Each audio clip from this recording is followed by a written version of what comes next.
여러분 지난 이 8월 8일 세계적인 그 휴양지 하와이 마우이 그 라하이나라고 하는 도시에 이 전선에 불이 붙어서 그것이 또 산불로 번지는데, 산불로 번질 때만 해도 그건 큰 문제가 아니었어요. 금방 꺼지겠다. 그런데 이 허리케인이 시속 130km의 허리케인이 들이닥치면서 그만 급속히 번졌어요. 그래서 2207채의 그 집들, 거기는 집들이 다 그냥 좋은 집, 화집입니다. 굉장히 비싼 집입니다. 근데 그 집들이 다 타버리고, 건물들 다 태워버리고 100명 이상의 사망자가 났어요. 지금 1300명이 실종이 됐다니까. 사망자 수는 더 늘어날 것이라고 합니다. 경제적인 손실이 10조 원이 넘는다 그러고, 또 재건한 데 비용이 55억 달러가 넘는다고.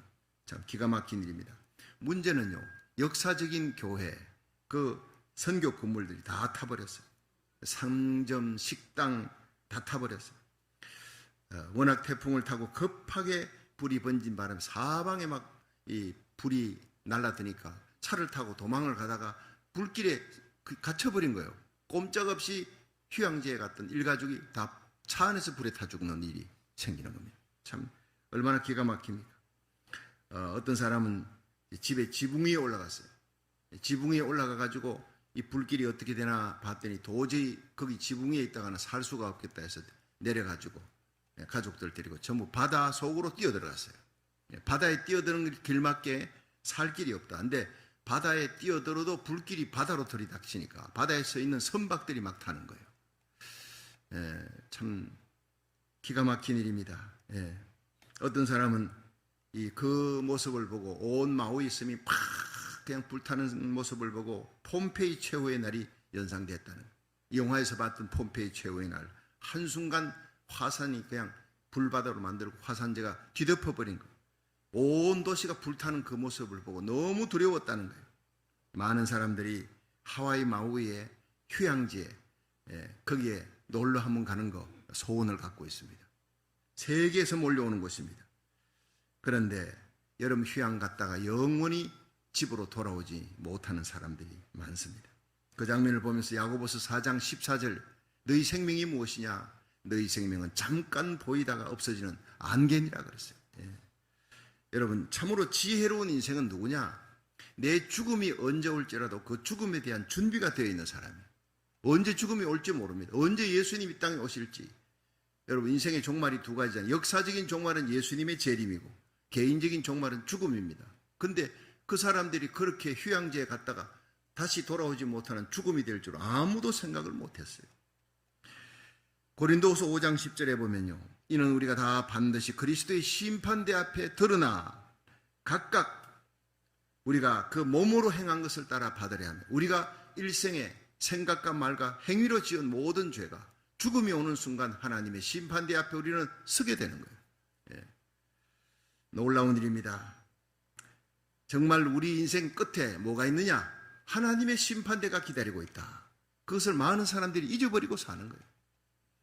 그날이, 갑작스럽게 들이닥친 그 죽음의 그날이, 하나님의 심판대 앞에 서는 그날이 닥치는 줄 생각도 못하고 살아가는 사람이 많습니다. 여러분, 우리 인생의 주인 되신 예수님 앞에 서는 날 언제나 생각하고 준비하고 살아갈 수 있기를 주의 이름으로 축원합니다. 그것이 지혜로운 사람이에요. 그날 주님 앞에 섰을 때 구원받는 믿음, 주님 앞에 섰을 때 너 참 잘 살았구나 상 받는 믿음 가지기를 주의 이름으로 축원합니다. 그래서 오늘 본문에 보면요, 그날에 모든 것이 다 감추인 것이 다 드러난다고 했어요. 누가복음 12장 2절 3절 한번 읽어봅니다.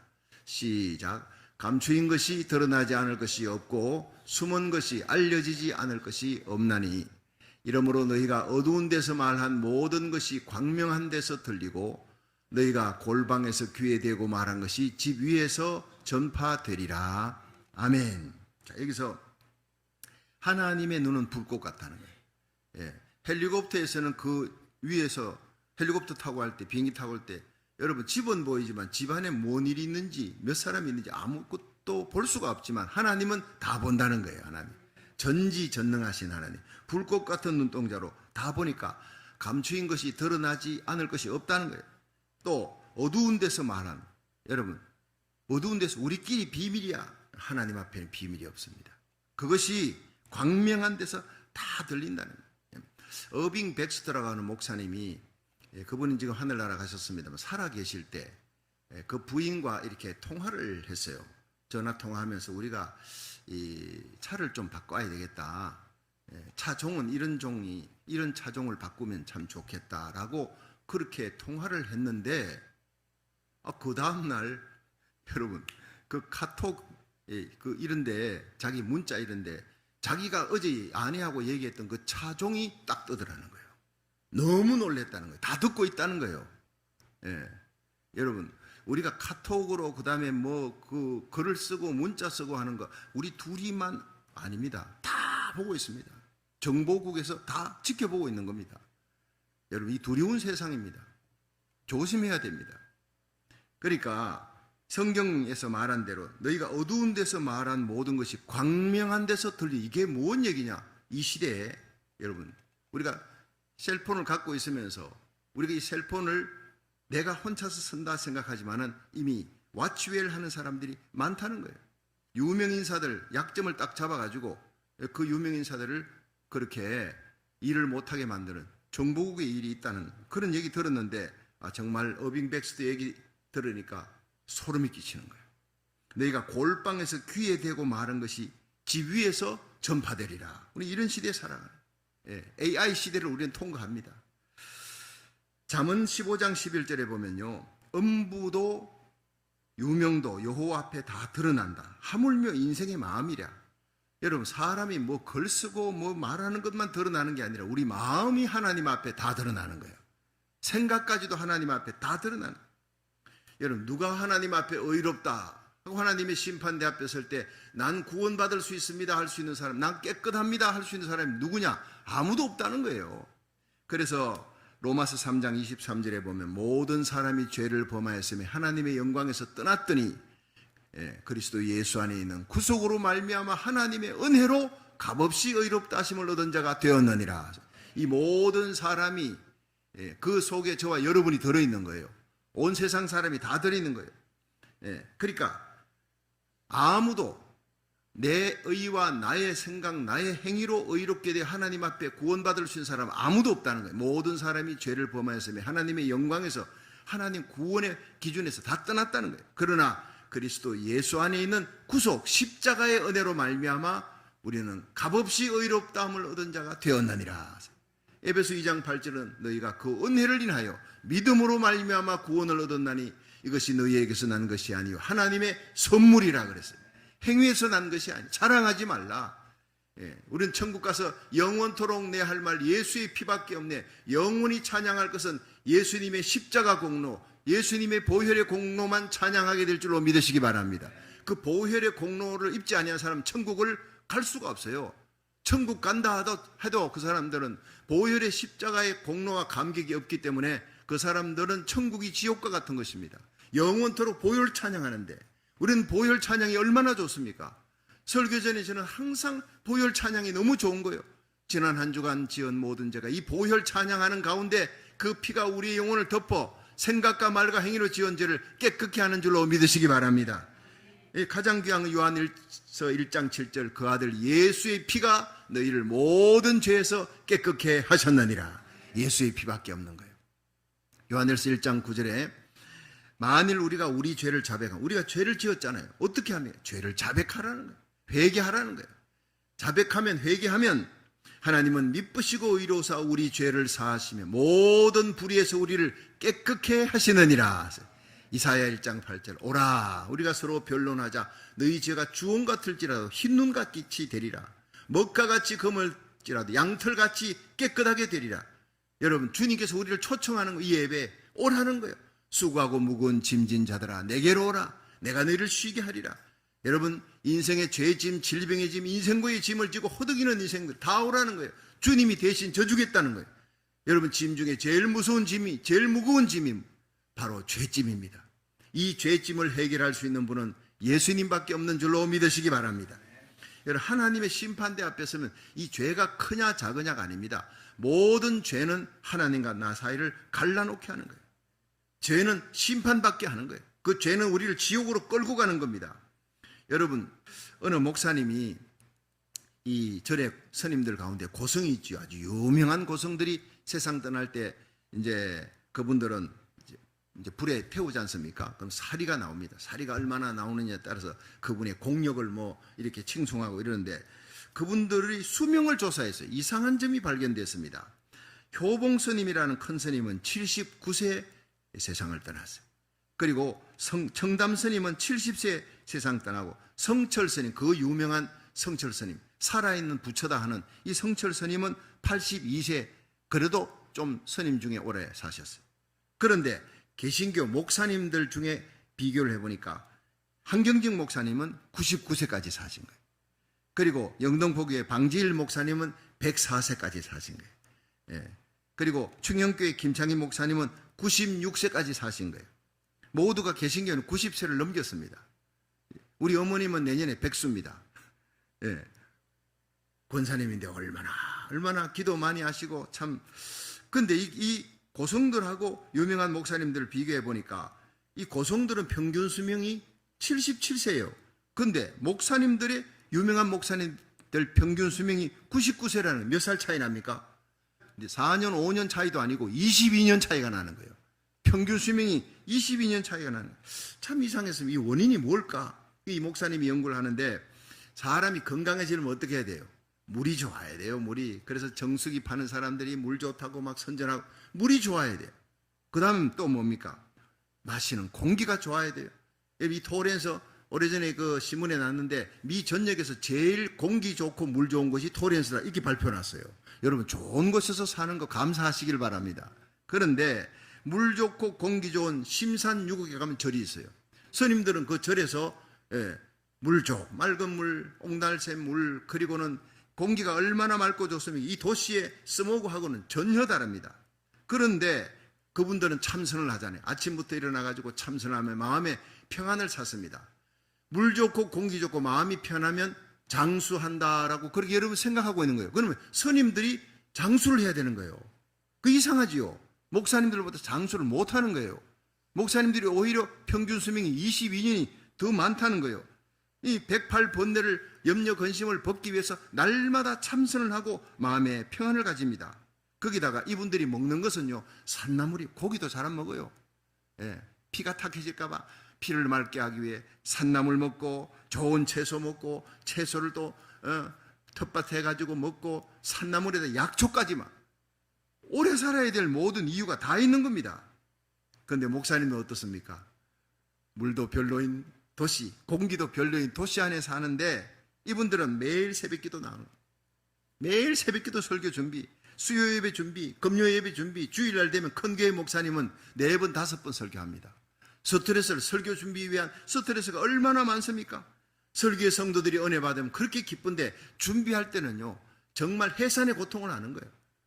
매주일마다. 그것도 신방을 가면 어떻습니까? 성도들이 막 고민스러운 얘기 다 꺼지면 그런 목사님 마음은 쓰레기통이 돼야 되는 거예요. 쓰레기를 담아. 너 말도 못해 뚜껑 딱 닫고 십자가 밑에 나와서 기도하는 거예요. 자, 이런 스트레스와 고민 생각하면요 목사님들 빨리 죽어야 됩니다. 그렇죠? 스님들보다 더 수명이 단축돼야 되는데 목사님들은 평균 수명이요 스님들보다 22년이 더 오래 산다, 장수한다. 그러니까 이게 연구하던 목사님이 참 이상한 거예요.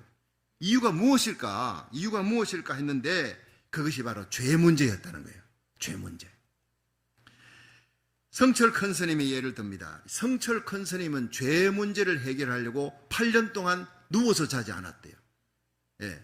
그분은 가부좌 틀고 앉아서 잤습니다. 내 죄 문제, 내 거짓말 했는 거, 내 마음속에 엄난한 생각 품었는 거 이런 것들 회개하려고 그냥 가부좌를 틀고 앉아서 앉아서 잤어요. 근데 그 죄를 해결을 못했어요.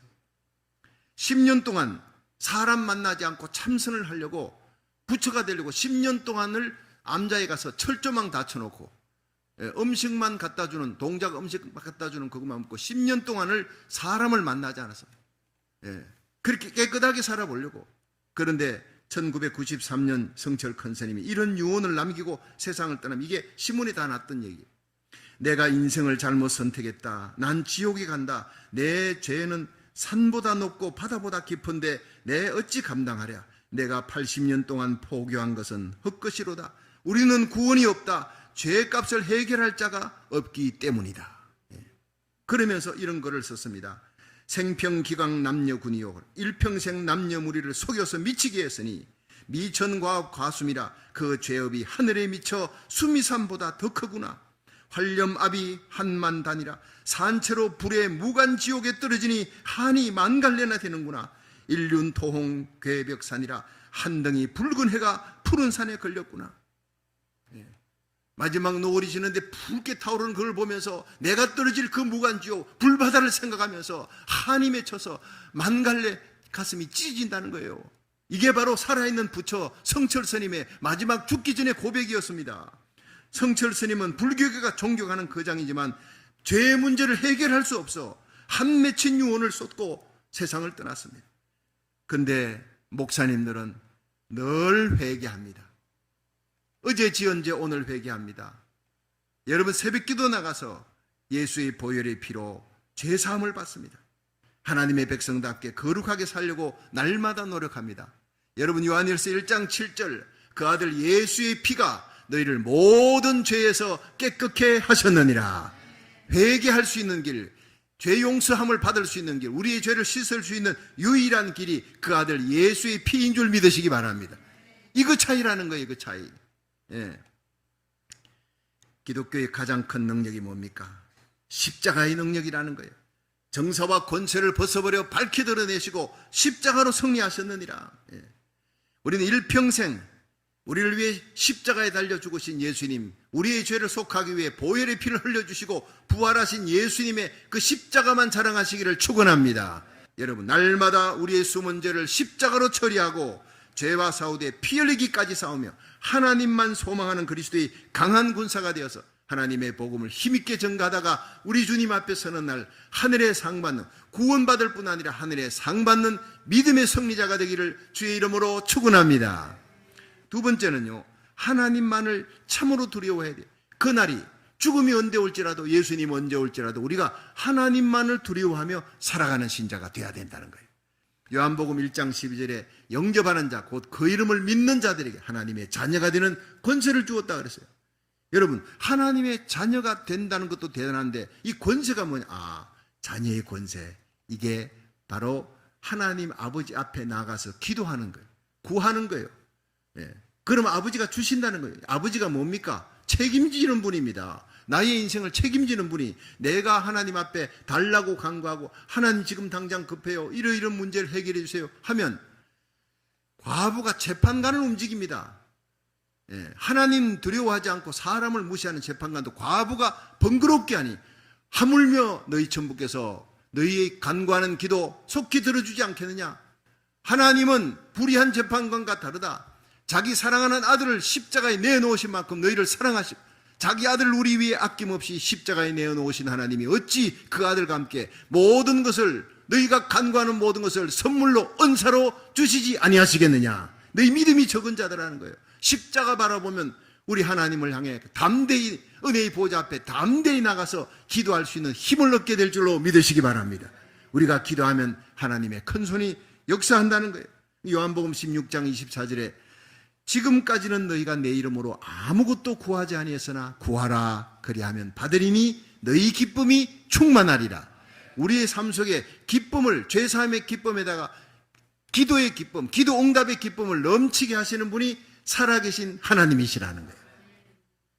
이제 마지막 세 번째, 사람 앞에서 하나님을 시인하는 삶을 살아야 돼요. 우리가 언제 하나님의 심판대 앞에 선다 할지라도, 언제 주님 앞에, 주님 영광 가운데 재림하실 때 그 앞에 선다 할지라도 우리가 사람 앞에서 하나님을 시인하는 삶을 살다가 그 자리에 서면 구원받을 뿐 아니라 하늘의 면류관을 받는 믿음의 승리자가 될 줄 믿으시기 바랍니다.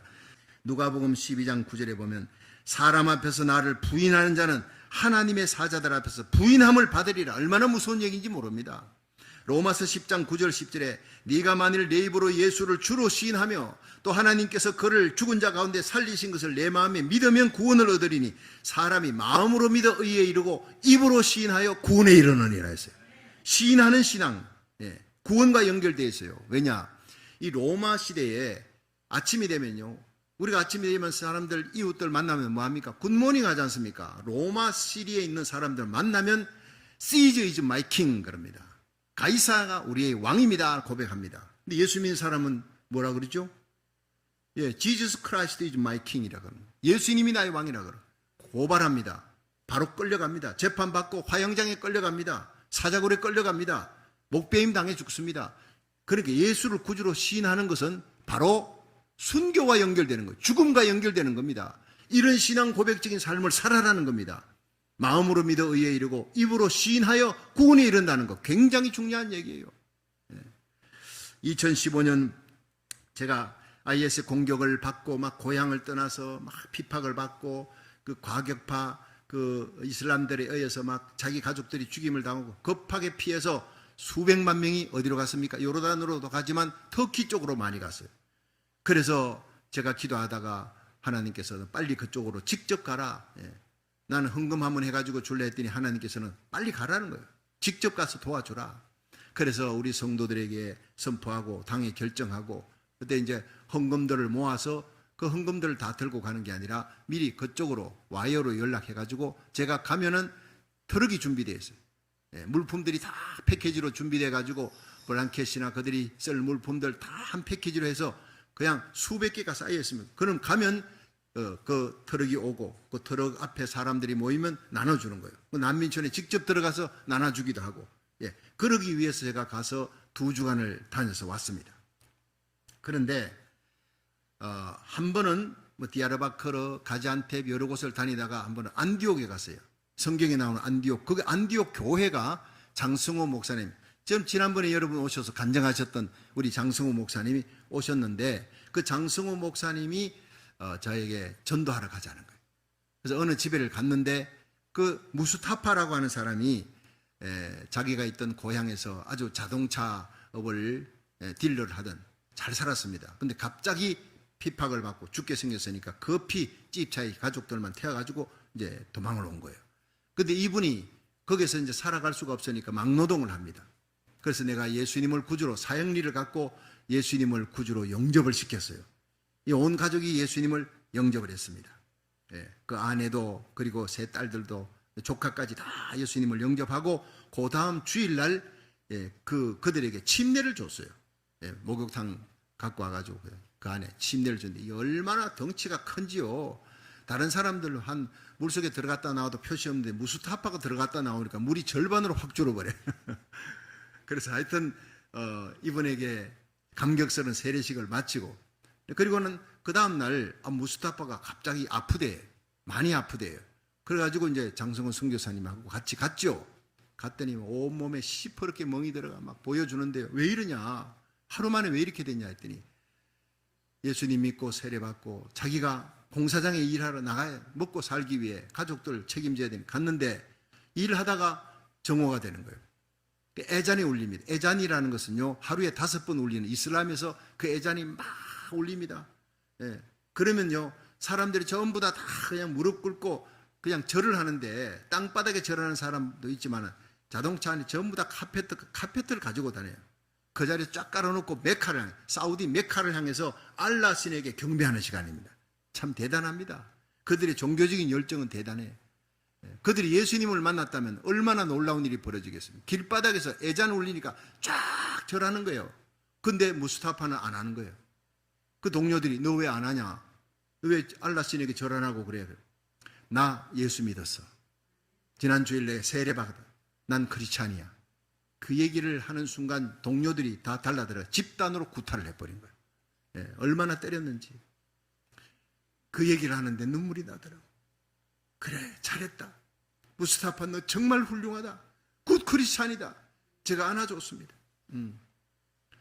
제가 안 꼈는지 그 사람을 안았는지 모르겠어요. 하도 덩치가 크니까. 근데 그 사람도 울고 저도 울고요.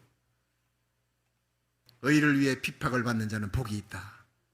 하늘의 상이 많다. 너희 전에 있던 선자들 이같이 핍박받았느니라. 그 말씀을 해주면서 넌 하늘의 상이 크다. 넌 굿 크리스찬이다. 그러면서 끌어안고 눈물로 기도를 해줬던 기억이 납니다. 여러분 우리 예수 믿고 진실하게 살아가십시다. 그러면 세상에 핍박이 있습니다. 그것이 하늘의 상급으로 쌓이는 줄 믿으시기 바랍니다. 하나님 앞에 인정받는 삶이 되는 것입니다. 주님은 오늘도 우리가 예수님을 구주로 믿을 뿐 아니라 이렇게 무스타파처럼 신앙 고백적인 삶을 살아가기를, 향기로운 그리스도인으로 살아가기를 원하는 줄로 믿으시기 바랍니다. 여러분, 오늘도 신앙 고백적인 삶을 사는 사람과 함께, 에녹같이, 노아같이 신앙 고백적인 삶을 사는 사람과 함께 하나님이 동행하는 줄로 믿으시기 바랍니다. 그 삶은요, 죽음을 보지 않고 들림받아 올라가는 에녹의 삶이 될 수도 있고, 환난을 통과하며 온 가족을 구원하는 노아의 삶이 될 수도 있습니다. 그들은 신앙 고백적인 삶을 살았어요. 여러분, 날마다 주님과 동행하는 삶, 날마다 죄사함을 받도록 날마다 회개하는 거룩한 삶을 살아가시기를 주의 이름으로 축원합니다. 여러분, 정말 하나님만 두려워하십시오. 살아계신 하나님, 그 하나님 어떻게 만납니까? 날마다 기도하면 되는 것입니다. 예수 이름으로 기도하면 살아계신 하나님을 만나고 기도 응답받는 당당한 그리스도인, 간증하는 그리스도인의 삶을 사시기를 주의 이름으로 축원합니다. 여러분의 삶이 언제나 사람들 앞에서 하나님을 시인하는 삶을 삶으로 하나님과 사람 앞에 존귀하게 세워지기를 주의 이름으로 축원합니다.